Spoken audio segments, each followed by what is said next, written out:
Gênesis capítulo 46.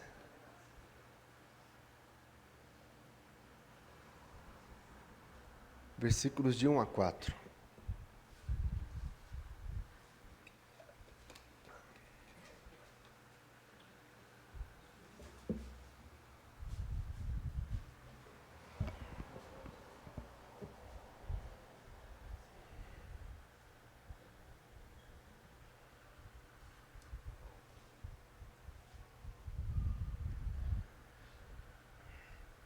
Assim diz a palavra do Senhor. Partiu, pois, Israel com tudo o que possuía, e veio a Berseba, e ofereceu sacrifícios ao Deus de Isaque, seu pai. Falou Deus a Israel em visões de noite, e disse: Jacó, Jacó. Ele respondeu: Eis-me aqui. Então disse: Eu sou Deus, o Deus de teu pai. Não temas descer para o Egito, porque lá eu farei de ti uma grande nação. Eu descerei contigo para o Egito, e te farei tornar a subir, certamente. A mão de José fechará os teus olhos. Nós temos estudado, nós temos como tema aí nos próximos domingos, falando a respeito do medo que nós temos. Todos nós temos medo, em alguma área da nossa vida a gente já passou por medo, ou temos medo, Se você não teve medo, você vai ter medo. Não tem desculpa para medo. Nós temos medo. Isso vem ao nosso encontro. Isso é de nós, do ser humano.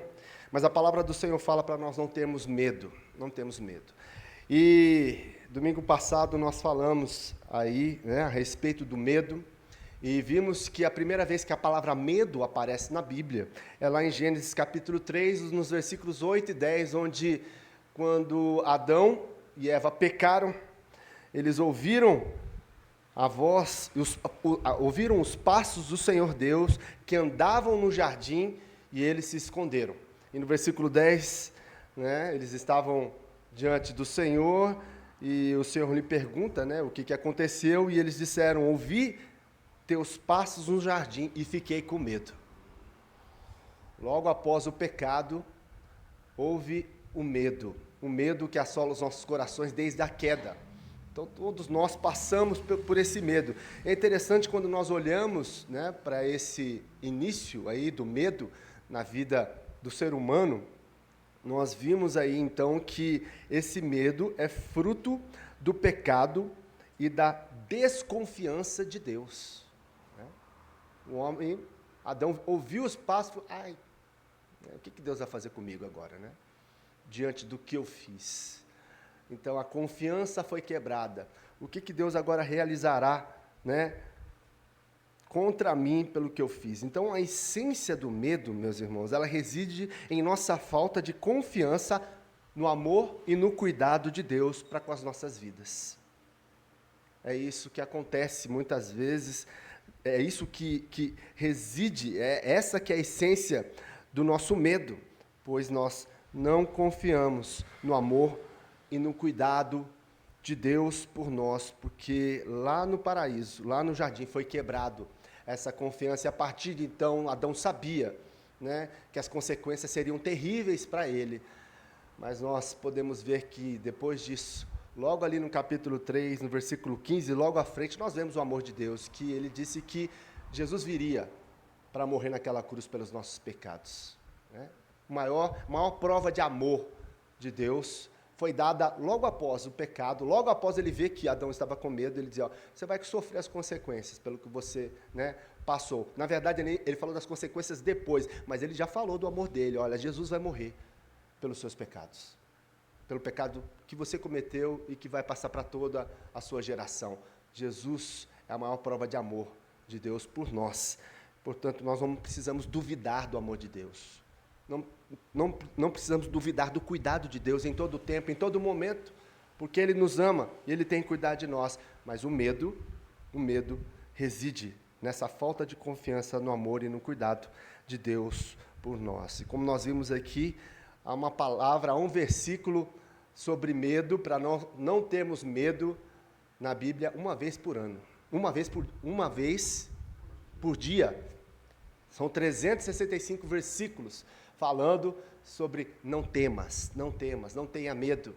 Um para cada dia da nossa vida. E nós vimos isso na vida de Abraão, lá no capítulo 15, no domingo passado, diante das decepções que ele teve ao longo da caminhada, da promessa do Senhor que ele recebe no capítulo 12, e nessa promessa, no capítulo 13 e 14, acontecem várias coisas, e que chega no capítulo 15, ele fala assim, olha, eu acho que eu não vou ter minha descendência, eu estou decepcionado com aquilo que eu estou vivendo agora, porque eu estou sem filho, cadê a minha geração? Né? Cadê o fruto que o Senhor prometeu, que sairia do ventre de Sara, para que então eu pudesse prosseguir com a minha descendência? Então ele tem medo, né, diante de tudo aquilo que ele passou, e o Senhor ali falou com ele, e disse, Abraão, fica tranquilo, né, que eu vou ser com você, não tenha medo, né, a tua descendência, ela virá.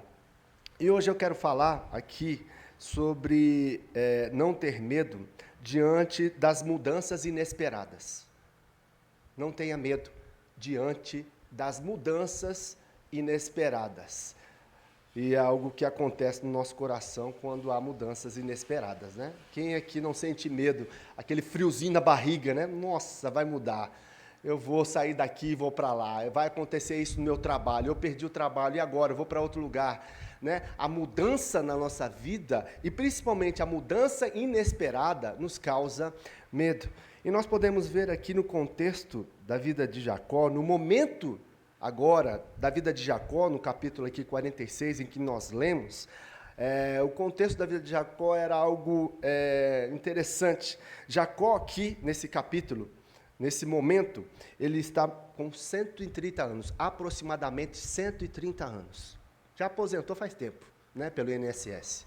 Está tranquilo ali, 130 anos, sossegado, sem nenhum problema, assim, entre aspas, né, partindo para final da vida aí já, para Deus o chamar. Então ele está numa tranquilidade, depois de tudo que Jacó passou, né? Nós vemos a história de Jacó, a luta ali com seu irmão Esaú, ele teve que ficar longe ali de Esaú por mais ou menos 20 anos, aí depois ele retorna com a sua família, nesses 20 anos tem ali a questão de Raquel e Lia, né? Então mais 14 anos que ele passou dentro desses 20 anos atribulado, trabalhando para o seu sogro ali, complicado, situação difícil, né? Ele sai fugido ali do seu irmão, nesses 20 anos, depois ele volta, e aí ele tem toda essa problemática, mas Deus, né, abençoa a vida dele, ele já tem uma estabilidade depois disso, né, nessa época ele já tem propriedades, já tem bens, só que emerge uma crise. E nós sabemos aqui que Jacó também, né, ele tinha perdido José.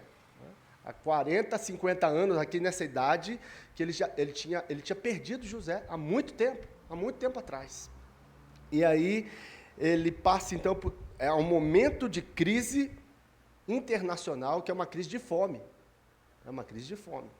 Então ele passa por essa crise. E aí o que vai haver? Uma mudança para o Egito.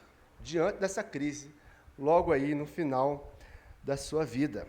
E, meus irmãos, mudanças na nossa vida nos deslocam de um cenário que nos era confortável para outro no qual não temos qualquer controle. Porque como é bom ter controle, né? Quem aqui não gosta de ter controle da situação, né? Quem aqui não se sente seguro, né, com o controle? Nós temos essa tendência, né, de controlar as coisas, porque controlando as coisas, elas nos dão segurança. Né? Nós gostamos, nós temos essa segurança em ter o controle. E a mudança inesperada, ela tira o controle da nossa vida. E quando nós entregamos a nossa vida para Cristo, quando Ele veio até nós, o que nós passamos a fazer? Nós demos o controle da nossa vida para Ele, 100%. Jesus quer 100% do controle da nossa vida. Não é 99%, não é 99,9%, é 100%. Nós pertencemos a Jesus agora. Como Paulo diz, agora eu sou escravo, estou algemado com Cristo no Evangelho. O que o escravo tem? Ele tem algum desejo? O escravo tem apenas um desejo de cumprir a ordem do seu Senhor. Esse deve ser o motivo do nosso coração, de dizer, Senhor, o que o Senhor quer que eu faça? Não é isso que Isaías diz? Eis-me aqui, envia-me a mim. Isaías não falou nada, não propôs nada. Eu estou aqui, Senhor. O Senhor me envia para onde o Senhor quiser. Para onde o Senhor desejar. Porque a vida de Isaías estava na mão do Senhor. A nossa vida está nas mãos do Senhor. Então não se importe, não se preocupe, não tenha medo com as mudanças. Mesmo você estando mais velho. E a tendência nossa de ficar mais velho, a gente fica mais resistente à mudança. Já percebeu isso, né? Quanto mais idade a gente vai tendo, quanto mais cabelo branco a gente vai tendo aí, a gente fica mais resistente, porque você já está no final da vida. Você já está indo para um lugar onde você não tem mais força física, né? Porque se dá um problema, você tem que trabalhar e tal. Então você fica mais preocupado, né? Você tem que ficar mais na estabilidade. Há prudência para isso, claro, né? Mas é Deus que controla a nossa vida. É Ele que guina a vela do nosso barco. Na verdade, Ele que sopra o vento, né? E os ventos do Senhor, a gente não sabe para onde que vai, né? E aí a gente tem que o quê? Obedecer a palavra do Senhor. E esse é o grande desafio diante de mudanças que Deus nos dá, para que nós não venhamos, então, a ter esse desejo de querer controlar as coisas, para a gente não passar por esses momentos difíceis. E o risco de nós querermos controlar as coisas em meio às mudanças é que podem surgir os ídolos da nossa vida. Os ídolos que controlam as nossas vidas, eles nascem dos medos que habitam os cantos escuros de nossos corações. O que é o ídolo? O ídolo é aquilo que substitui a presença primária de Deus e o reinar de Deus sobre a nossa vida. Jesus tem que ser o primeiro da nossa vida. E o ídolo muitas vezes pode ser um trabalho, né? Pode ser um filho, pode ser um marido, pode ser uma esposa, pode ser qualquer coisa no nosso coração em que às vezes nós nos agarremos, para nós não sairmos do lugar onde Deus quer nos levar, onde Deus quer nos tirar. E aí, então, esses ídolos, no medo, ele vai querer nos controlar. E é nesses lugares que ele sai. Por isso que a gente tem que tomar muito cuidado com os ídolos do nosso coração, com aquilo que nos afasta de Deus, com aquilo que nos afasta de realizar a vontade de Deus, né? E é algo que nós devemos tomar muito cuidado em relação a isso, porque o melhor lugar para se estar no mundo é na vontade de Deus. É na vontade de Deus, não importa o lugar que você esteja. O melhor lugar para se estar é na vontade de Deus. Simonton, né? Ele foi o fundador da Igreja Presbiteriana no Brasil e ele, muito bem sucedido, muito tranquilo, lá, era presbítero da igreja, né? Financeiramente bem, né? Bom trabalho, e Deus o chama para vir para o Brasil, num momento difícil de epidemia, febre amarela, e as pessoas viram para ele e falaram assim, sabe, então você vai deixar tudo isso aqui para ir para um lugar desse? Você é doido, no meio de índio, no meio do, né? Você tem todo o conforto, você é um rapaz jovem aqui, né? E com toda a vida futura pela frente, ele falou assim, olha, eu vou para o lugar onde Deus me quer, e o melhor lugar para eu viver é no centro da vontade de Deus. Se esse é o Brasil, eu estou indo para lá. E Simonton viveu aqui apenas 8 anos, e ele morreu com 34 anos, porque ele veio fazer a vontade de Deus, ele veio realizar a vontade do Senhor sobre a sua vida. E nós vemos então, meus irmãos, olhando para o texto, logo no início aí, no versículo 1, o que diz aí? Que partiu, pois, Israel, com tudo o que possuía. Partiu, pois, Israel com tudo o que possuía, e veio a Berseba e ofereceu sacrifício ao Deus de Isaque, seu pai. Israel aí é Jacó, né? Porque Deus tinha mudado o nome de Jacó para Israel. Não é a nação no sentido do povo de Israel, é o nome que Deus mudou de Jacó para Israel. Então ele parte com tudo. Então, no primeiro ponto nosso aí, a gente pode ver o que no coração de Abraão, de Jacó? Uma disposição. Ele se dispõe a ir. Ele toma essa decisão. Eu vou. Eu vou porque Deus falou para ir. Eu vou porque esse é o momento para eu ir. Então, há uma decisão, há uma disposição no coração dele. Para você fazer a vontade do Senhor, meus irmãos, você precisa abrir o coração. Porque se você fechar o coração, eu e você, se fecharmos o coração para a vontade do Senhor, aí vai ser difícil. Aí vai ser complicado. Se lembra lá do texto em que Jesus, ele fala à igreja de Éfeso que ele está à porta e bate. Se alguém abrir a porta, eu entrarei, cearei com ele e ele comigo. Jesus, ele bate a porta. Ele fala ao nosso coração, porque Jesus está falando ali para a igreja, para crente.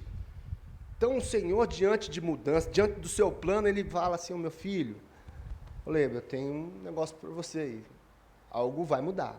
Algo vai, sair aí um pouco do seu controle. Eu sei que você gosta de ficar no controle, né?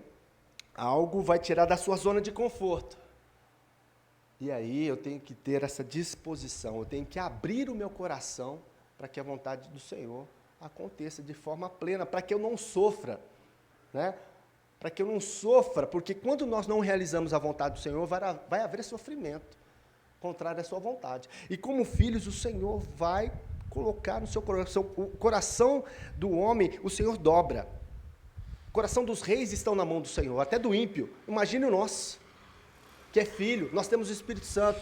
Então, às vezes, o Espírito Santo ele vai tocar, mas o que precisa haver? Uma disposição, uma abertura de coração. Dizer: Senhor, eu estou com o meu coração travado. Você pode ser sincero para o Senhor, não tem problema não. Quantas vezes eu cheguei diante de Deus e falei: Deus, eu estou com o meu coração duro com isso. Eu não quero não. Me mostra, através da sua palavra, me orienta. E é interessante que, diante disso, no texto, é interessante que ele parte com tudo o que lhe pertencia, e ele vai para onde? O texto fala que ele chega aonde? Hein? O que o texto fala? Uma cidade, um lugar aí, chamado Berseba. Berseba. E esse é um lugar meio que carta marcada aqui no livro de Gênesis, porque é um lugar onde Deus leva aí Abraão, o filho de Abraão, lá no capítulo 21, onde ele manda Agar embora por causa de Sara. Sara não quer mais que Ismael fique ali com Isaac, e ele manda para o deserto, aonde? De Berseba.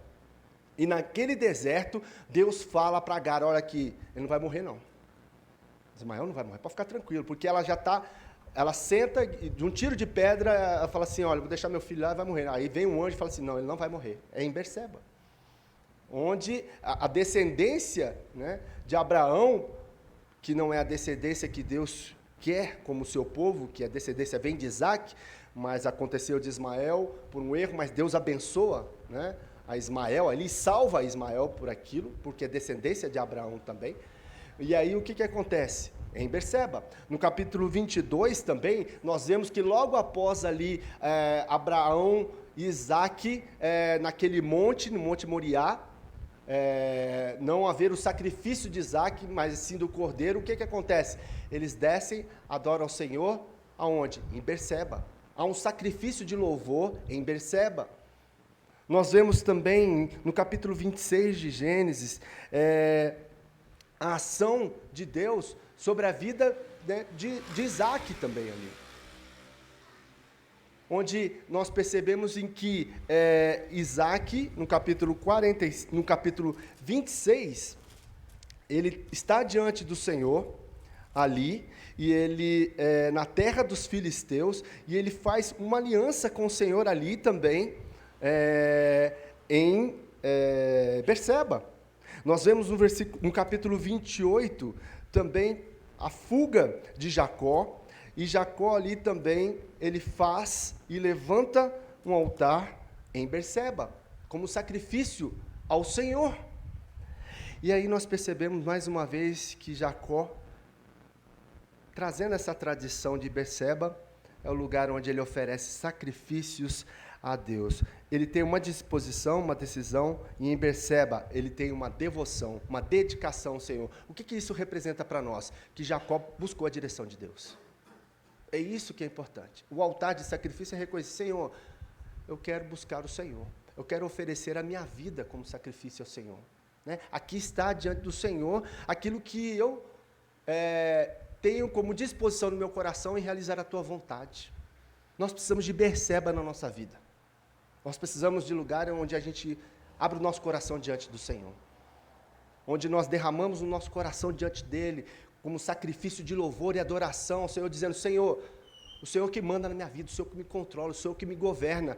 Então, eu estou aqui diante do Senhor para saber a vontade do Senhor, para abrir o meu coração e para dizer: Senhor, realize a tua vontade, realize o teu querer, buscar a direção de Deus. Nós precisamos de Berseba, para entender a vontade de Deus, para nos submeter à vontade de Deus. É isso que Jacó faz, ele parte e ele se submete. O fato dele adorar a Deus, você acha que Jacó queria descer para o Egito? Né? Naquele momento, diante de tudo aquilo que já tem um histórico complicado aí atrás, né?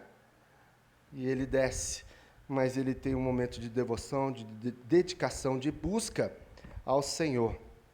E, meus irmãos, em tempos de mudanças, tomar decisões é fundamental para depurarmos diante de Deus aquilo que é imprescindível. Nós precisamos depurar o nosso coração diante do Senhor, para que a vontade do Senhor prevaleça sobre a nossa vida e não a nossa vontade, E o texto continua, né, dizendo no capítulo 2, no versículo 2, falou Deus então a Israel em visões de noite e disse: Jacó, Jacó. Ele respondeu: eis-me aqui. Versículo 3, então disse: eu sou Deus, o Deus de teu pai, não temas descer para o Egito, porque lá eu farei de ti uma grande nação. Eu queria que os irmãos prestassem atenção nisso. Ele fez o sacrifício, aí no versículo 15, ao Deus de Isaque, seu pai. E ele disse aí no versículo 3, eu sou o teu Deus, o Deus de seu pai, o Deus de seu pai. Nós podemos perceber então, meus irmãos, que a história aí de Jacó, ela é parte e continuidade de uma relação, de uma missão que Deus construiu com o seu pai Isaque. É isso que Deus está falando com ele. É a mesma relação, é a construção, é a continuação da promessa que Deus fez a Isaque, ela continuaria em Jacó. Por isso que eu falo, eu sou o Deus do seu pai, então não temas, não temas. O que eu fiz com ele, eu vou fazer contigo, eu vou te abençoar, eu vou cuidar de você, eu vou te proteger, eu vou te levar aonde eu quero que você, né, possa ali permanecer e assim estender a sua geração. Eu vou fazer de ti uma grande nação. Fique tranquilo. Assim como eu prometi ao seu pai Isaque, eu vou também fazer a você. A história de Isaque também é parte e continuidade de uma relação e uma missão que Deus construiu com seu pai, Abraão. É a mesma relação. Então, a promessa que foi feita a Abraão, ela continua em Isaque e ela vai para Jacó. E ainda nós caminhando para trás na história, nós vemos que a história de José é parte e continuidade de uma relação, uma missão que Deus construiu com seu pai Jacó. É interessante que José, a gente olha só para a vida de José ali no final, né, do livro de Gênesis, e nós percebemos que ele está cumprindo algo também na vida de Jacó.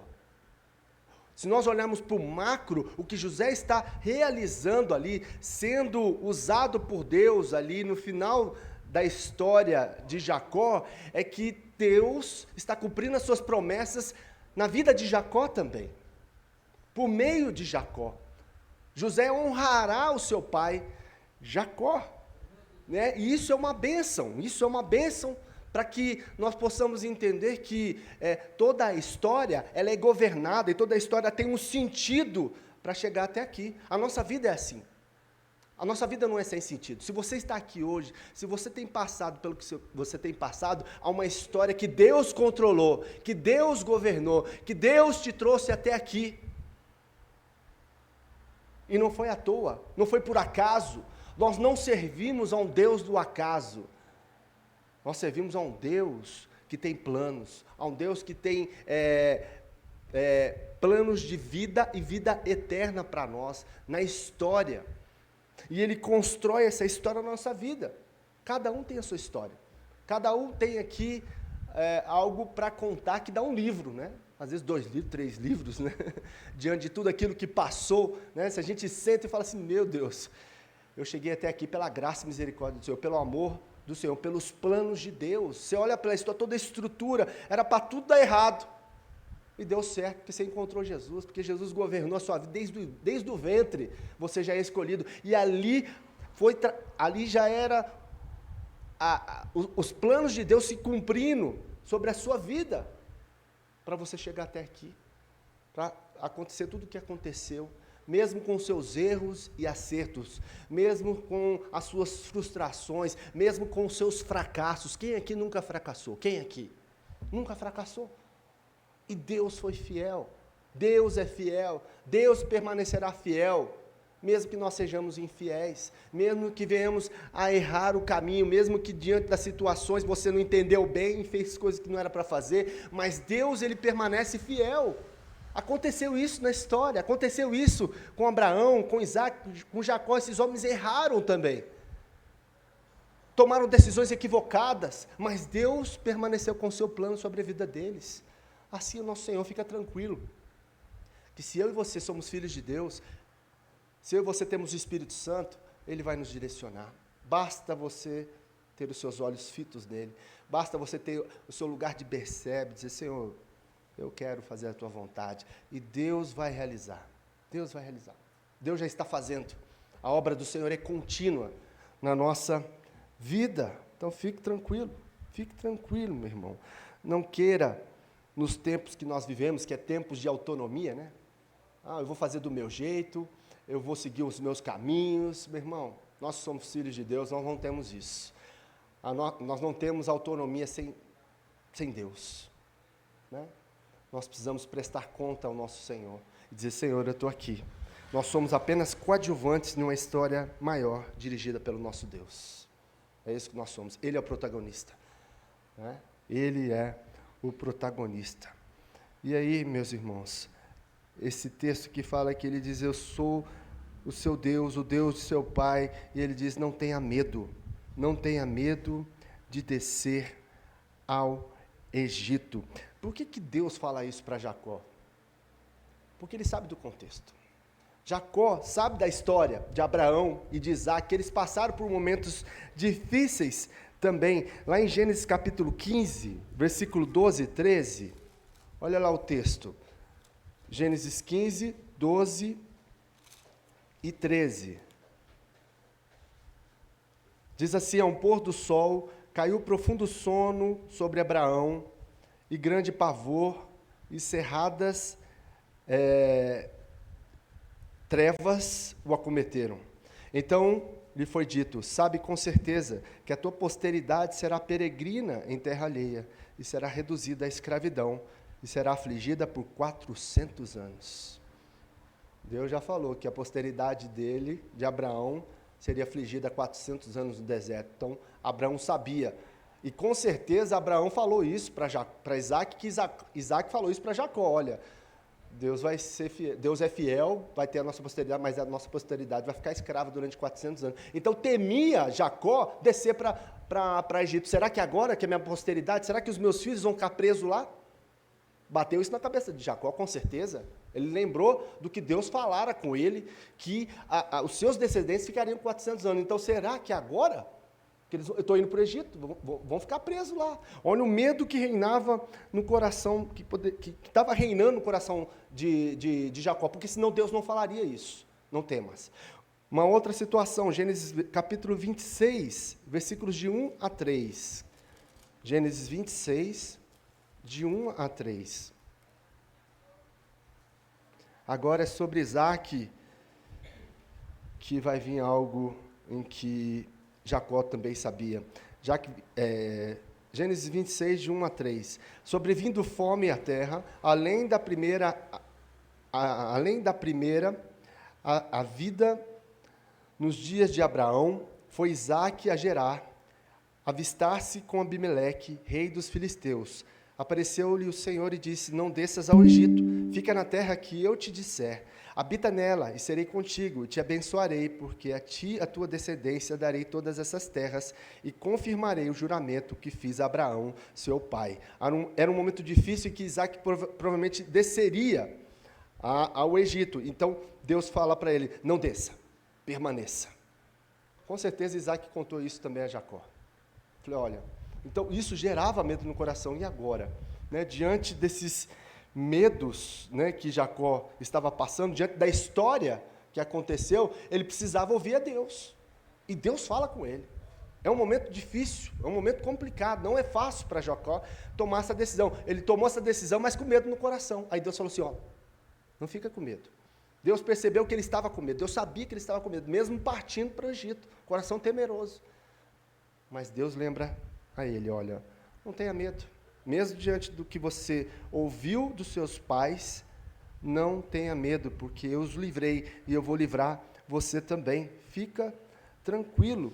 Fica tranquilo, eu sou o seu Deus, Deus de seu pai, disse ele, não tenha medo, porque você vai descer ao Egito, lá eu vou fazer você o quê?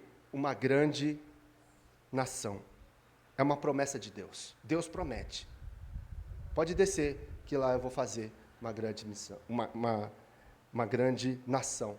Deus tem promessas para nós, e elas têm se cumprido na nossa vida, não é verdade? Tudo aquilo que Deus prometeu, Ele vai cumprir, diante da sua palavra, e que nós possamos permanecer na sua palavra. Se é para não temer, não temas, o Senhor está contigo, o Senhor vai ser claro com você, não tenha medo, dê passos de fé, nós temos que dar passos de fé, diante daquilo que está diante de nós. E aí nós vemos então uma promessa de Deus Emanuel, aquele que está conosco. Eu vou descer com vocês.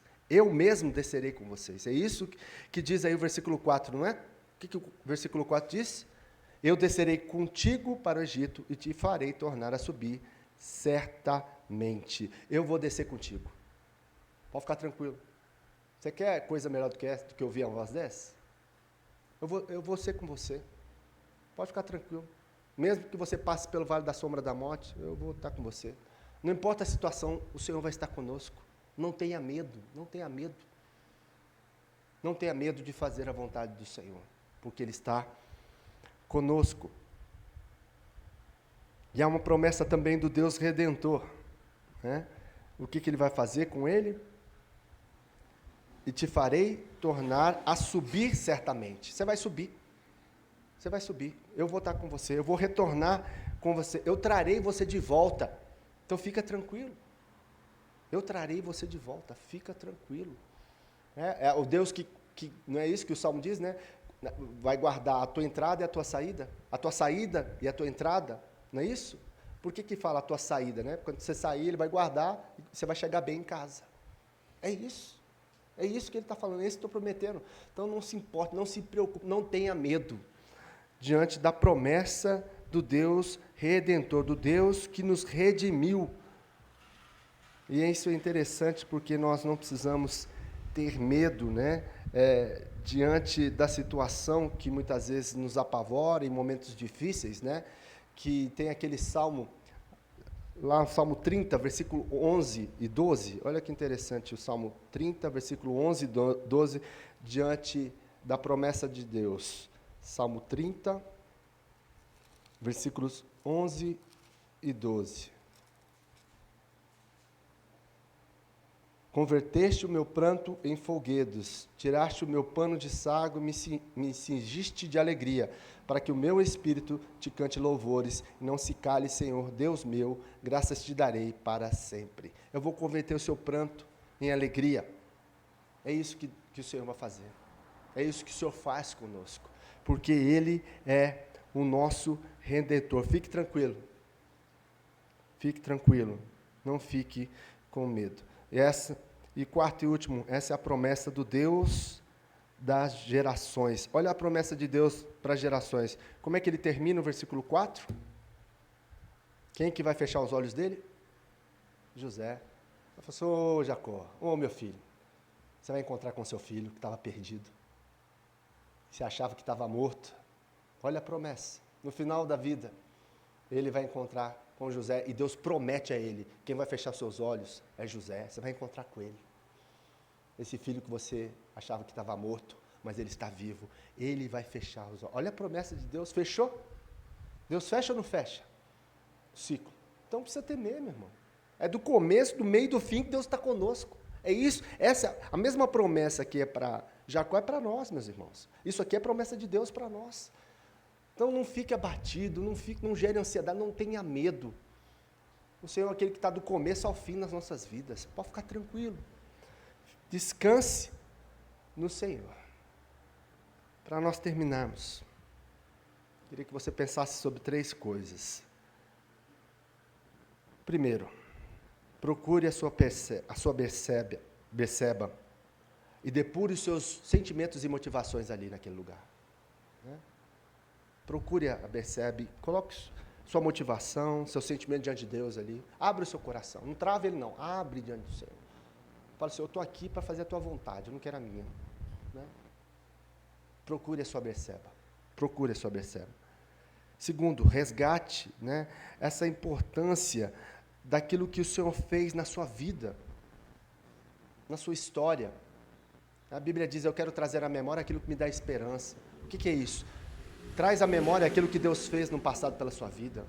Diante das lutas, das dificuldades, o Senhor te trouxe até aqui e Ele permanece fiel para contigo. Lembre-se daquilo que o Senhor fez. Em momentos difíceis que você olhou e falou assim, e agora, como é que eu vou sair dessa? E saiu, não saiu?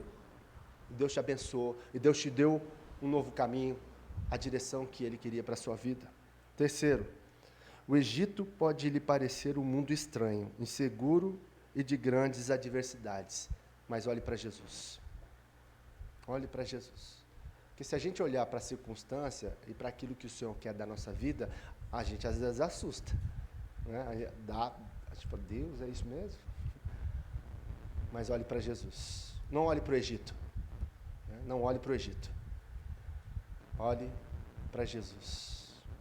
Olhe para Jesus. E Deus abençoe as nossas vidas diante das mudanças inesperadas. Vamos orar?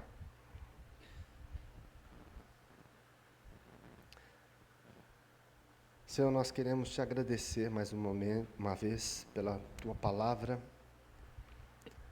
Agradecer porque o Senhor é um Deus que fala aos nossos corações para não temermos, para que nós não venhamos a ter medo. Porque o medo, ele tira a nossa estabilidade, ele embaça os nossos olhos, ele faz com que ídolos emergem do nosso coração e nós venhamos a nos agarrar a eles. Não, Senhor, nós estamos presos a Ti. Nós estamos seguros em Ti, não é em nenhuma pessoa deste mundo. Nenhum homem, nenhuma mulher, por mais que amemos neste mundo, pode nos trazer a segurança que o Senhor pode nos dar. É só o Senhor. Por isso, o nosso porto seguro é o Senhor. A nossa âncora está em Ti. É isso que nós queremos, porque se nós estivermos, Senhor, com os nossos pés na rocha, o Senhor pode dizer o que for, nós estaremos firmes nas Tuas promessas. Estaremos em paz diante do Senhor, porque o Senhor gerará essa paz. Obrigado, Senhor, por mais uma vez falar aos nossos corações e ajuda-nos. O Senhor conhece as nossas limitações, sabe das nossas fraquezas, dos nossos pecados. Por isso que o Senhor vem e diz, não temas, não temas, eu sou contigo. Gere em nosso coração um desejo de apenas obedecer ao Senhor. Obedecer ao Senhor, obedecer ao Senhor, obedecer ao Senhor. Em nome de Jesus que nós oramos. Amém.